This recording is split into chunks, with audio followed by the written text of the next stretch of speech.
Planar heater 3D. The planar heater is placed between the two layers of the glass of irregular shape.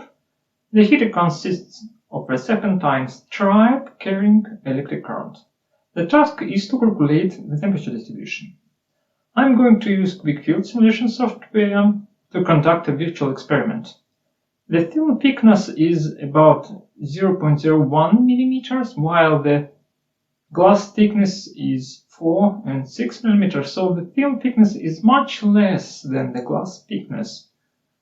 I'm going to simulate the film not as a body but as a surface with specified Joule heat power. And this way I'm able to construct this three-dimensional model through extrusion from the two-dimensional sketch. First I draw a sketch, then I apply extrusion and get a three-dimensional model in QuickField. Okay, let's start QuickField now. In QuickField I create new problem, heater. Next, problem type is steady-state heat transfer. Model class is three-dimensional extrusion. Length units are millimeters. Finish. On the left you can see the problem pane, and on the right is the sketch editor. First you should draw a sketch here, then you should extrude it to make a three-dimensional model.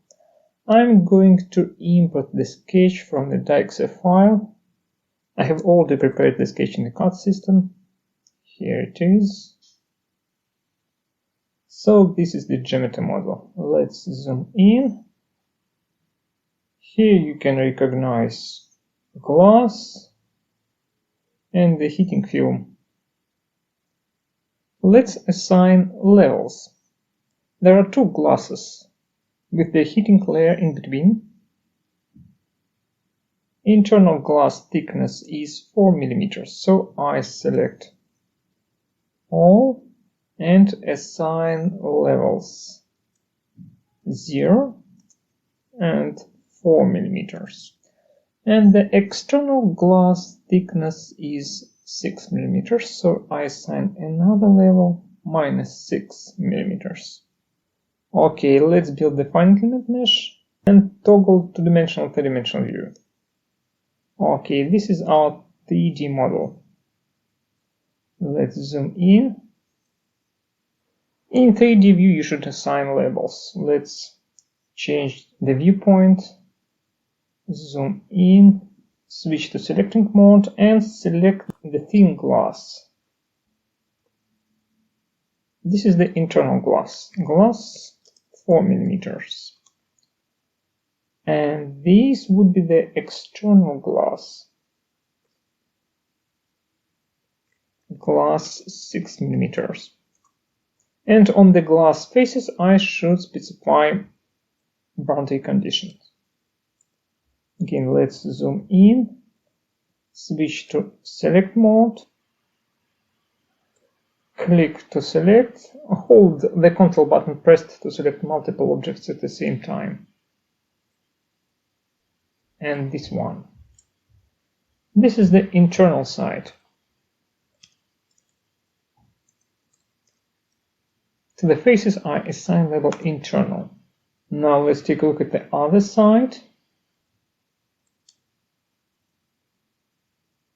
Click to select, hold the Ctrl button pressed to select multiple objects.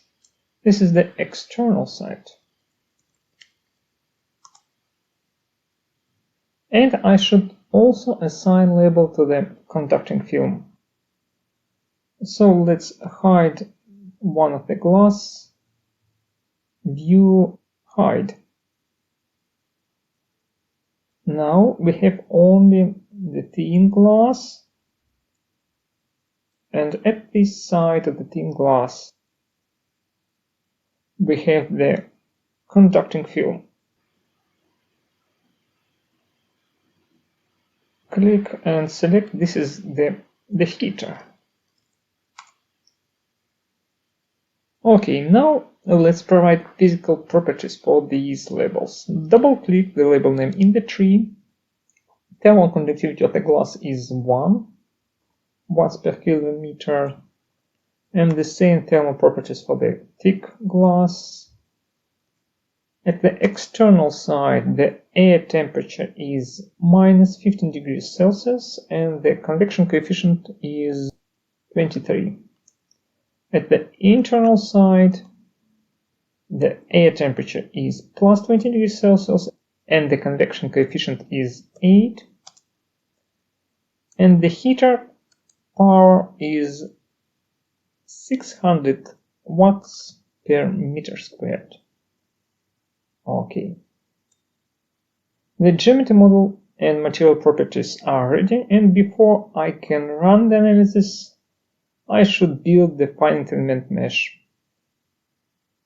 First, I build the mesh for edges. Let's zoom in. Then I build the mesh for faces. And finally, the volume mesh. It might take several minutes to build surface mesh and volume mesh. Once the mesh is built, you can solve the problem. Save all problem files and solve the problem. The problem is solved. Let's take a look at the results. Here you can see the temperature distribution.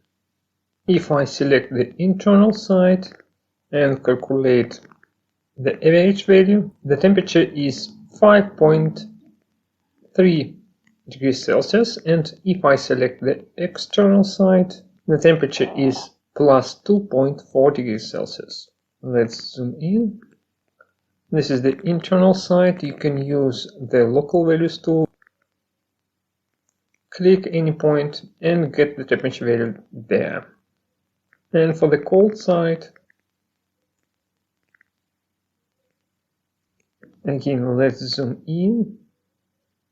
Here you can see the temperature distribution. Using the local values tool, I can measure the temperature distribution in any point.